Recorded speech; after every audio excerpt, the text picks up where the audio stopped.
community and overconsumption, it is getting out of hand. Ever since I started reading, that was when I found out that people in the book community have a problem with overconsumption.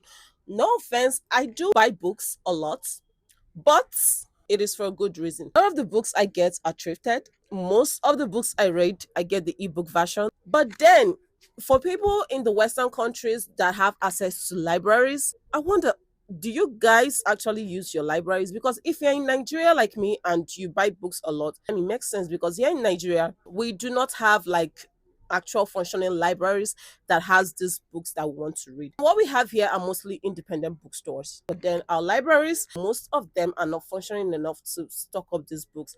And then buying books are actually expensive. Okay. No offense if you love to buy books, because ever since I started reading, that was when I found out that there is a difference between being someone who loves to read and, a reader, and being someone who loves to shop and buy books.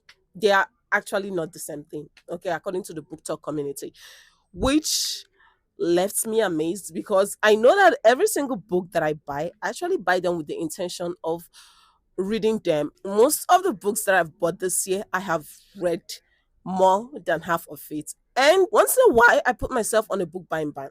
But trust me, if I were to be in those Western countries where I have access to functioning libraries, heaven knows I probably won't be buying books, because even though I have a couple of these physical books that I've read and loved, I know that some of them, as much as I like them, I do not like them enough to want to read them the second time, because I'll be scrolling down on Instagram or Book Talk and I'm seeing people that have over 8,000 books in their home libraries and they haven't even read up to 200 books.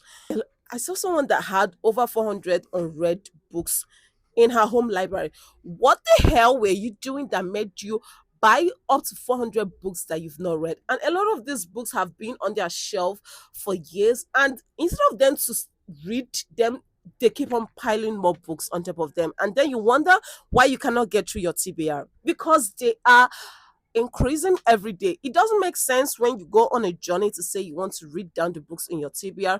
And instead of you going on a book buying ban, what do? You read one book, you go to the bookstore, you buy three more books. And books are not cheap. In whatever country you are, books are not cheap. It is not cheap here in Nigeria. It is not cheap in anywhere in the world. Books are expensive. Why the hell will you have 500 unread books on your physical TBR, books that you bought with your own money?